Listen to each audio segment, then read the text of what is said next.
Well, hello, and I'm back again. And today I'm going to show you how I store dry goods like beans and rice and things like that. Very, very easy. First thing I do is everything, including the beans, goes into the freezer for 3 days. Then they come out and they sit on the counter for 1 day to make sure all of the moisture that may have gotten in there is gone.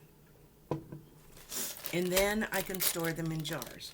And I put them in the freezer like that so that I don't have pantry moths. I got those one time, and I have, mostly it's grains, your wheat, your flours, your rice, your oatmeal, that kind of stuff. But I have seen them in beans. I don't know why. So what I'm going to do, they've already been in the freezer. They've been sitting out for over a day. And I'm getting to the point where I can put them in jars. Now I'm using quart jars for these just because they hold a lot. If you have larger jars, you can use that. If you save jars, like this one was a spaghetti sauce jar, the lids will fit on, not usually.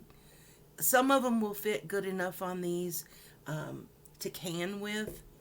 This one I'm not so sure. It seems to be a little narrower, but they are made by the Mason Company. You probably can't see that, but they are made by the Mason Company, which makes jars.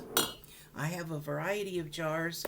This last batch of quarts I got at the thrift store.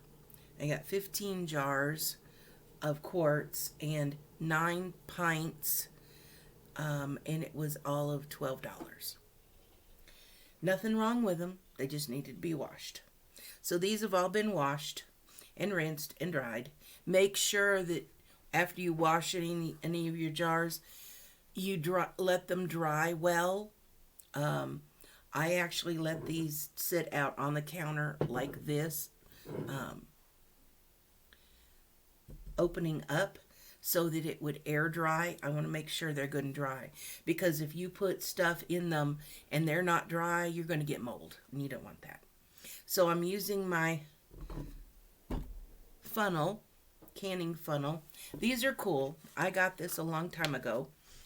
They fold up flat, and then it's because it's like silicone and it pops back out. What I like is that rather than being the round ones like the old ones I used to have, and this is made by Ball, these are oval, so you have less chance of spillage of liquids and stuff, but I use it for everything.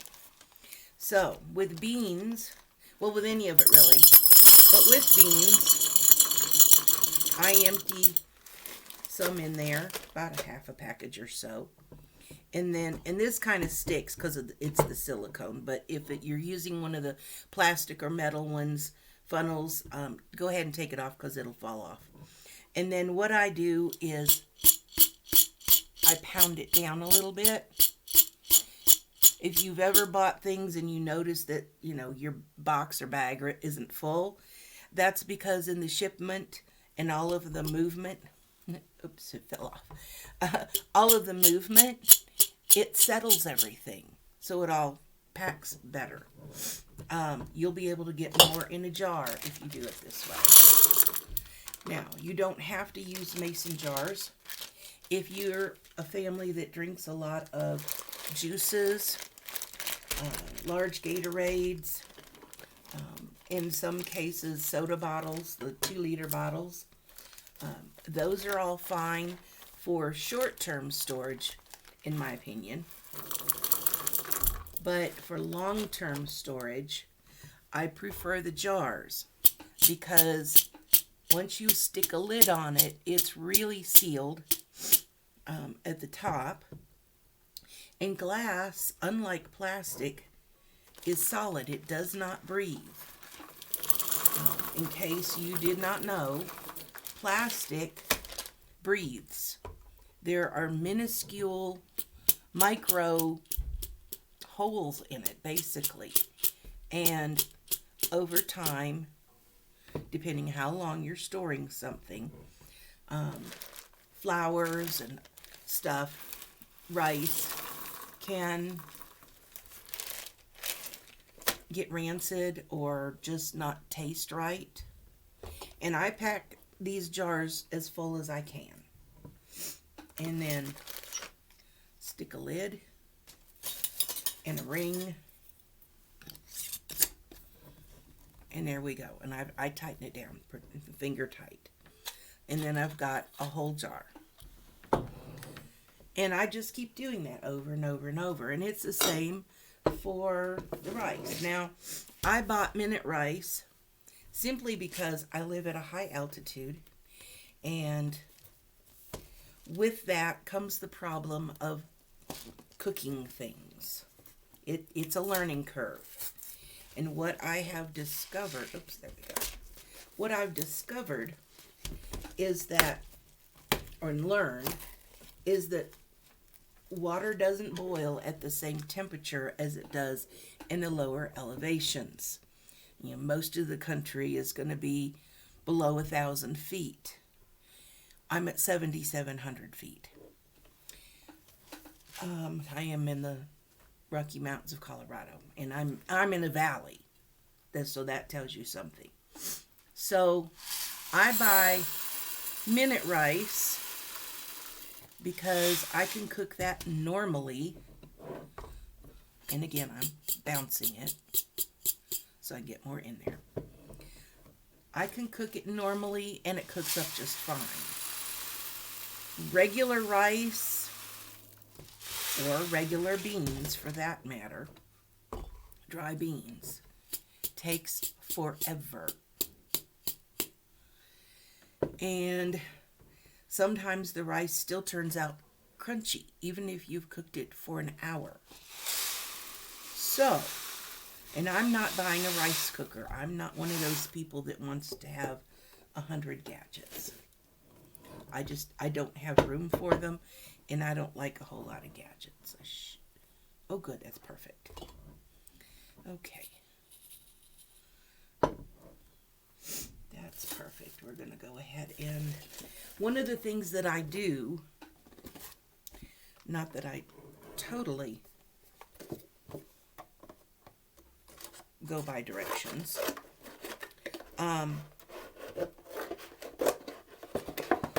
but I will put how much rice to how much water. I will, and I'll stick that on top. That way I've always got it there. One thing you may not be aware of is that mayonnaise jar lids and the small, short peanut butter jar lids fit these perfectly. So you can do it that way and not use up all your jars and rings. But it works well. So, get that out of the way. Let me do another jar of beans here since I've got this one open. Anyway, that's why I use the minute rice. Now with beans, in order to cook dry beans, I had to purchase a pressure cooker. It's like 2-quart size, which is perfect for, a meal. The other thing that I do is, if I'm in the mood to can and I've got the jars open and what have you, I can do, I'll do pints because there's just one of me. And I will do dry bean canning, which is you put the dry beans in the jar, you add the water, you don't soak them. I believe it's a 1/2 cup to a pint jar, and then you fill it with water and you put it in your canner and you pressure can it. Has to be pressure canned because it's low acid. And when they come out, they are perfectly cooked, just like you would buy cans of beans in the store already done. And you may be wondering, why am I buying dry beans rather than ones already cooked from the grocery store? Well, here's the thing. One of these, and this was just this week, one of these 1-pound bags of beans is $1.49. They used to be like 99 cents. But they've now gone to $1.49. Supply shortage? I don't know. But, I mean, this is, one of these is pretty much filling a quart. And these cook up. If you put a half a cup, a pint holds 2 cups. 2. If you put a half a cup of beans and fill the rest with water, you end up with 2 cups of beans, which is more than what comes in a can. And a quart is 2 pints. So I'm already getting a whole lot more beans for the same amount of money. Because I don't know what the price of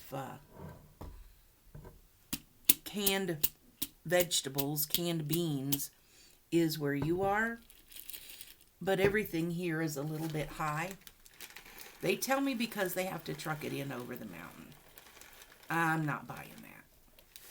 Because if that was true, then the 88-cent a box pasta that I just bought, I mean, that wouldn't even make sense. So, there you go with that. That's my theory on it. It doesn't make any sense. But I do like to store my beans in the jar, everything in jars. If I can. I have stored it in juice jugs before, 2-liter juice jugs, because those openings are wider than the soda jugs, and I don't drink much soda at all. And let's see, that's not a whole one. I'm going to go ahead and stick it in here for now. This one's going to be my oddball stuff. What I'll eventually do is either can these cooked, or I will mix the beans for like a mixed bean soup. And so I'll just keep these in the cupboard for that. And or until I have enough to fill up a whole jar. The other thing I'm going to work on here are Jiffy corn muffin mixes. This was on sale this last week, so I bought one. I don't eat a lot of cornbread or use cornmeal for a whole lot of things. I don't do a lot of deep fried anything. I do like fried zucchini, fried squash, fried okra with the cornmeal batter on it. And you can use this for this. You just have to thin it out a bit. Cornbread's okay. If I'm having a pot of beans, I might make some cornbread. I think, if I remember right, these are in like little paper packages inside. Yes, they are. Okay. So, because these are in paper packages, what I'm planning to do, and this is a little odd, but I'm going to try it anyway. It's not dry. Okay, so much for that, it's not dry. I don't use pods. I just use detergent. But somebody threw this in the trash and it's recyclable. So I take things out of the trash in the laundry room and rinse them out and recycle them. This one didn't get dry. I didn't have it sitting right in the drainer. So I'll redo that. But I was thinking what I would do is take these packages out of the box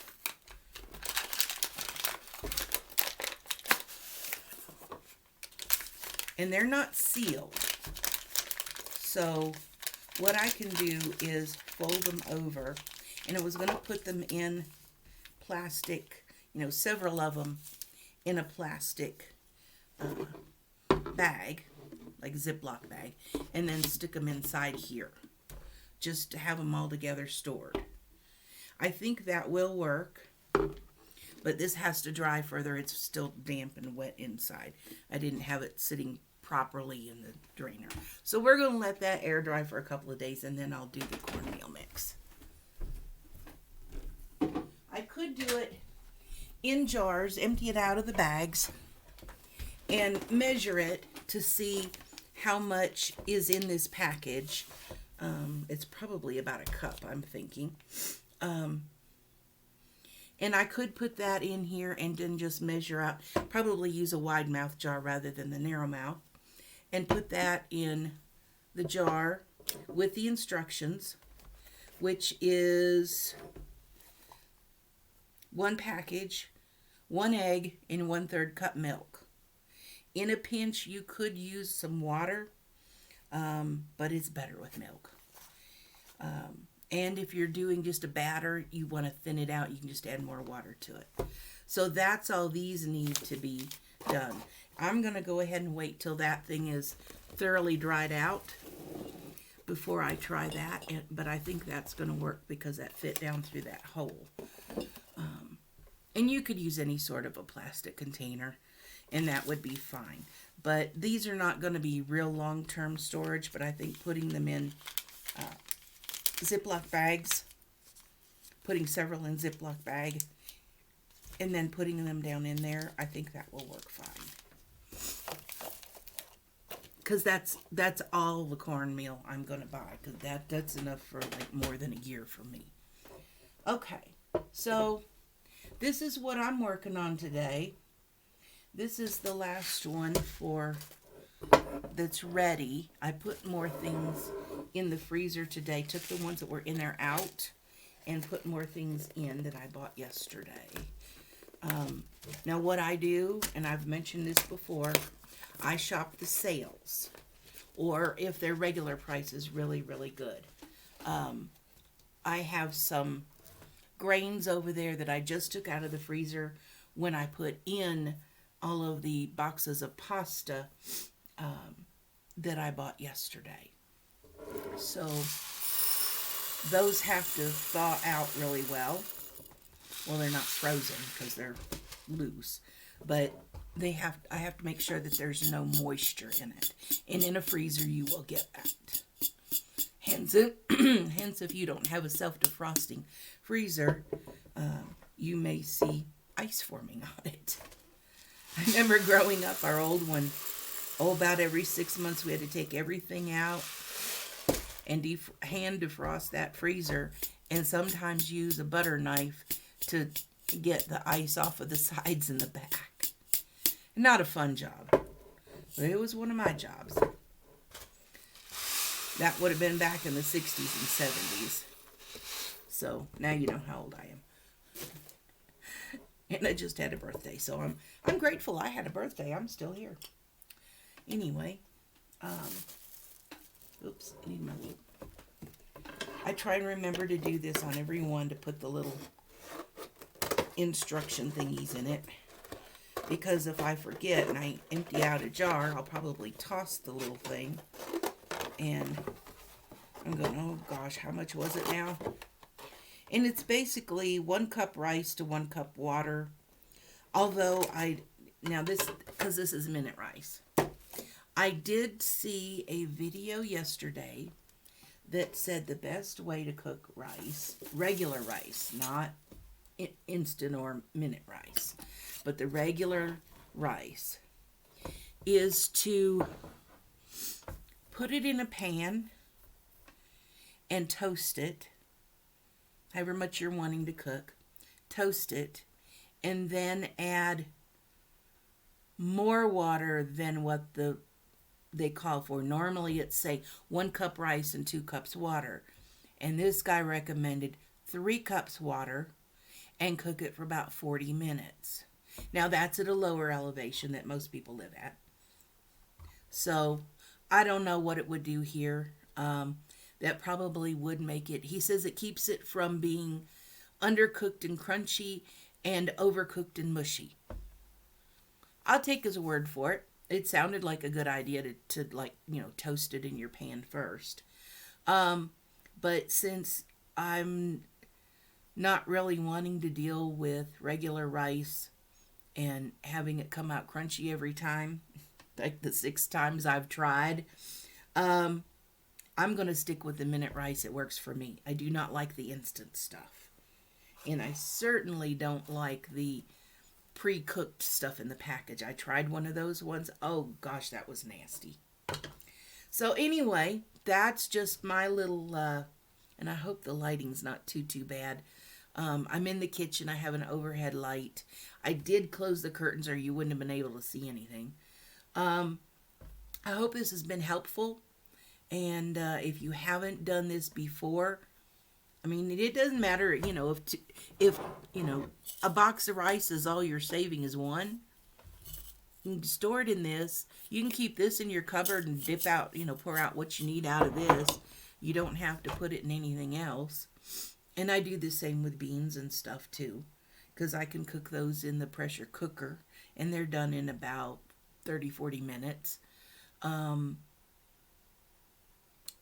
then, if I want to do a bunch, I can put them in jars and can them. Right now, I don't have a whole lot of extra jars. They're hard to find these days, although I did find some pints yesterday at Walmart. I was amazed. And they had a lot of the narrow mouth ones like these in pints. But I actually found a box of a dozen with the wide mouth, which today if I don't can it today, it'll can tomorrow. But I'm cooking today chicken. I got on sale, so I'll be using those wide mouths. I like those for packing meat. I do not like canning raw meat. Here, we'll turn this so you could see me. Although the lighting is absolutely horrible, and I apologize, and my hair looks fly away today. It's just the way it goes. Anyway, I got chicken on sale. Their thighs, they had legs and thighs on sale for 97 cents a pound at my local Safeway. I bought 2 big packages. That's about all I want to deal with right now because I have some canned already that I had. And they also had the Cook's hams. These are pre-cooked, and they are the what they call the butt shank or a shank. They do have the bone in them, which I actually prefer because if I'm going to cook beans, I like cooking that bone in with it. It gives a lot of flavor. But my plans are, and that the ham is in the fridge. It can sit there a little while longer than chicken can. So by the time I get the chicken done, then I'll be pulling the ham out and starting to can that. Again, it's already cooked. So all I'll have to do with that is open the package, cut it in decent sized chunks, smallish chunks, so that it'll can properly. You don't want huge chunks of stuff if you're going to can it because it has to heat all the way through evenly in order to can properly. So if I can, I'll show you how I do that. If you've not seen, there are plenty of channels out there that do canning.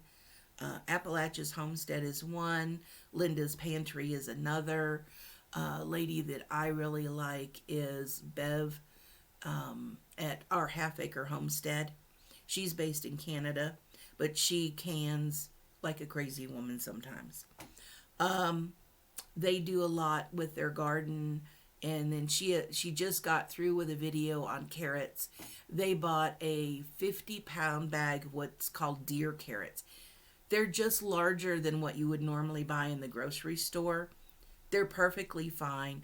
She peels them and cuts them and washes them and puts them in because her and her husband do eat a lot of carrots. She puts hers in quart jars and cans them that way. So she did 50 pounds of carrots. And that's a lot of carrots because I've done that before. I was given a 50-pound bag of carrots.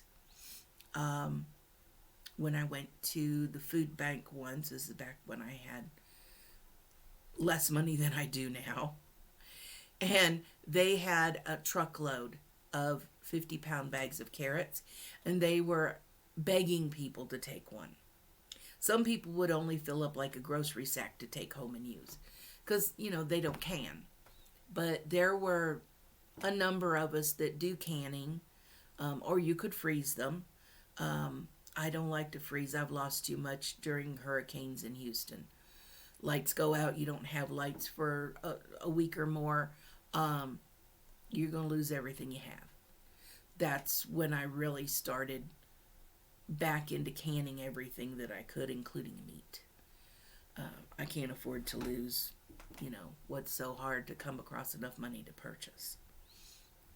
So again, I apologize for the lighting on this. I'm still using my Chromebook. I need to get the camera out and play with it. I just have not had time. I did get new batteries for my camera. I do have a tripod if I can find it. I didn't move too long ago. About 5 months ago, I moved to my own apartment. But things are packed hither and yon. I have not got everything opened yet. 2 of those months, I actually had to go back to my parents' home in Texas and help them because they had just moved into an apartment. They sold their house and moved into an apartment. And I was helping them get organized and finishing opening up boxes and all of that fun stuff. And Dad ended up in the hospital because he fell and hit his head. So with helping them for 2 months, I've really only been here 3 months. And you have your regular life, and I don't have a job to go to, but I have things that I do and things that I like to do, and there's no rush at this point to, I was like, I don't have to get it done next week. It can wait. If it can wait, sometimes it waits. So anyway, I've been on here for 27 minutes. I think that's probably long enough. And we're going to go ahead and turn this off. And if I can find where I stuck my mouse. I'll find it. It's here somewhere. It's probably underneath all this stuff. Oh, where did I put it? Oh, there it is. Whoa! Pot boiling over. Put the lid on the chicken that's boiling because I don't like to can it raw. And it was trying to boil over. Okay, it's saved. It's fine. Okay, well, thanks for watching. Thanks for coming to visit with me. And we'll work on better lighting with this here, the fluorescent overhead light. It's absolutely horrible. I can see that. Kind of washes out everything on this Chromebook. But it's what I've got to use for right now. So, thank you for coming by, and I hope this information has been somewhat helpful. You can ask questions. I read comments, so ask questions if you have any, and I'll be happy to try and answer them. Just so you know that I've been canning since I was a young girl, helping my mother and my grandmother, but canning on my own, canning more low acid foods because Mom never did that because she didn't have a pressure canner. She was afraid of them. Still is. I'm not. And I have canned stuff that technically they say you shouldn't can, but it's worked out perfectly fine anyway. I don't do butter. I don't do milk. I don't do cheese, that kind of stuff. But meats and pretty much any vegetable, and I will can. And I've tried various ways, and we may talk about that at some point in the future. So I need to go turn that eye down a little bit because it's on high and I got some water I need to soak up. So thank you for coming, and I'll check back with you when I got some more stuff to share, and hopefully with better lighting. Thanks. Bye.